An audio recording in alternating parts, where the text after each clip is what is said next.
Well, thank you for a very important question. The short answer to the question is that the Council of Europe does not do that. The reason is that the right to protect is usually invoked when a country or a group of countries, whether it's an ad hoc group or whether it's through some organisation such as NATO, are going to involve themselves in another country, because it is alleged that the government of that country is not protecting its own citizens. But the Council of Europe does not get involved. There are two areas of policy where we are totally out. And one is anything to do with defence and military security, and the other is to do with economic policy. That was not the original case, which is now because of the development of the European Union. So we do not get involved in those two areas. And the right to protect is, as I say, it usually involves this intervention, armed intervention. But we do have what you might call non-armed intervention, but only within Europe. We do not involve ourselves in the Middle East. We restrict ourselves to very occasional, not weekly or even monthly, statements by myself, and much rarer than that. It has to be something very major, such as what happened in January with the Israeli action in Gaza, which I did make a statement about. And I made one or two other statements, again, with what happened in Lebanon a couple of years back. But generally speaking, that's out of theatre, as the military chief would say.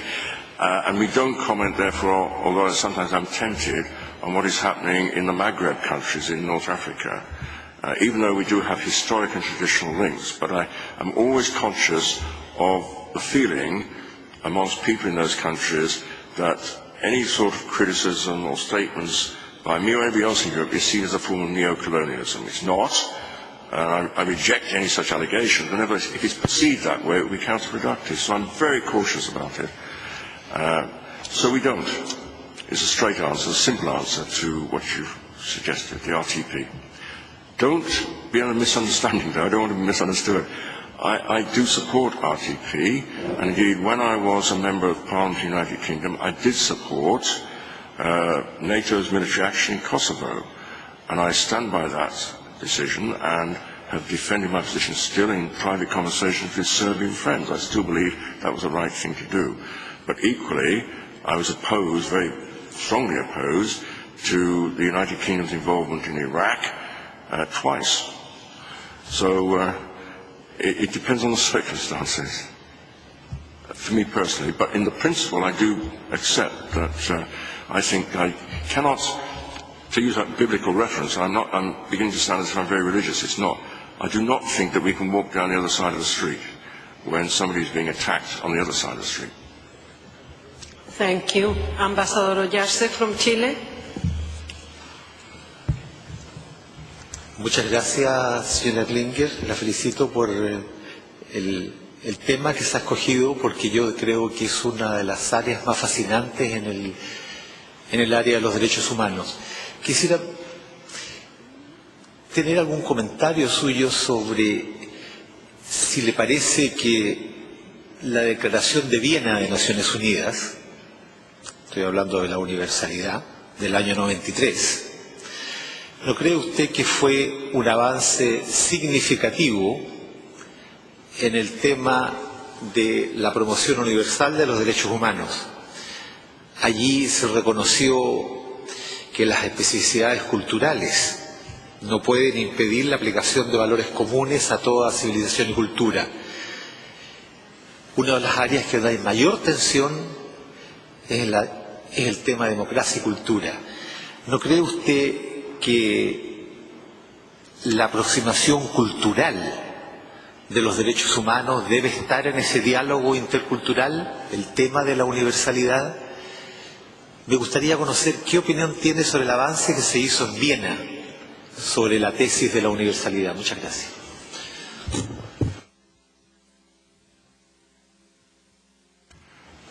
Well, some, but not as much as I would like, and I suspect perhaps not as much as you would like, coming from Chile. I have a particular interest in Chile because my wife was tear gassed in your country, in Santiago, 25 years ago. So I've had some knowledge of Chile. But to come back to the question, yes, of course it was significant, but not as big as I would have liked. and indeed not as big as anyway. Perhaps it's impossible, because I do think that what's involved, declarations are important, just as laws are important. But in my mind, we tend to neglect the importance of changing people's minds. We will never deal with racism simply by saying it is a criminal offence or illegal to discriminate against somebody for racist reasons. It's a matter of what's in people's minds. And it's an inheritance in Europe.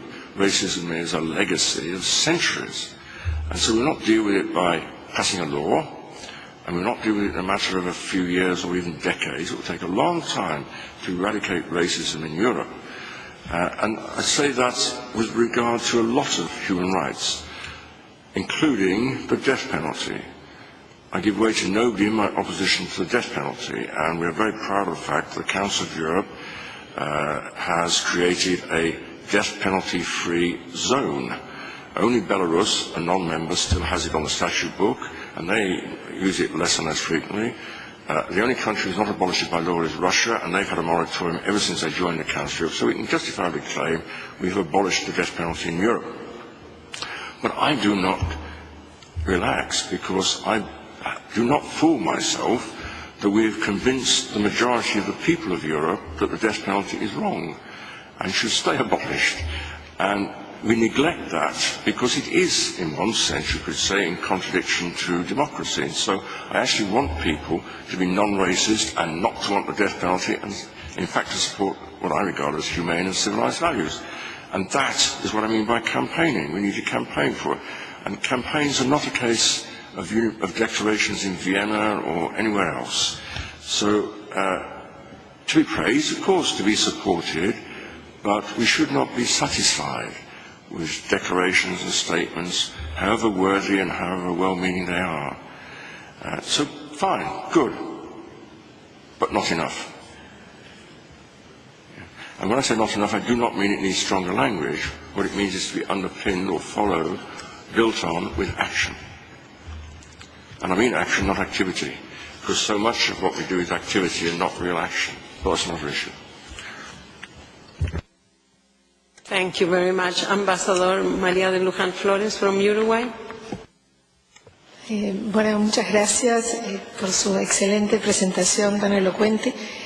Y en parte, un ejemplo me lo acaba de dar con la contestación que le dio al embajador de Chile, pero me gustaría si pudiera explicar un poco más acerca de qué medidas se utilizan para promover la universalidad, dado el problema de intolerancia, de doble estándar, y luego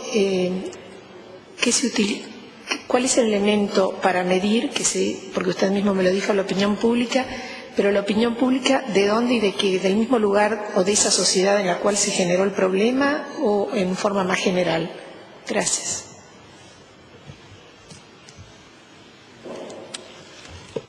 Well, first of all, in the last sentence, there's no difference, because the issues about which I'm most concerned, such as racism, there's no part of Europe where there is no racism.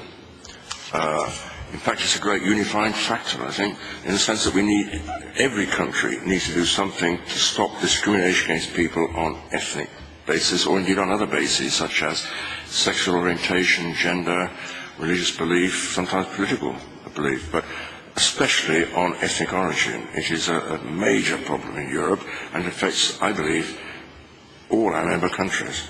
So what are we doing about it? Well, when we measure it, when we're saying we measure it by public opinion, it's general, it's everywhere.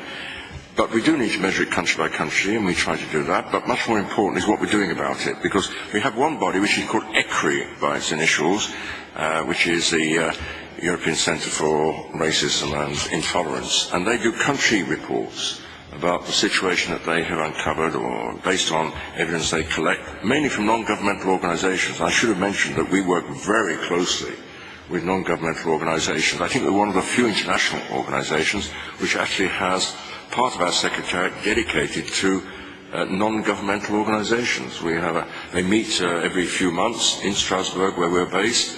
and they give us advice about a whole range of issues. They have sections that are so big they have to meet as different groups. And it's not just the well-known ones like Amnesty International or Human Rights Watch. There are a lot of smaller ones in there, but they do have to be international. So coming back to it, we have ECRI, which I say is really taking the temperature. It's not, in my view, it does make some recommendations, but we need to be much more active in dealing with the illness.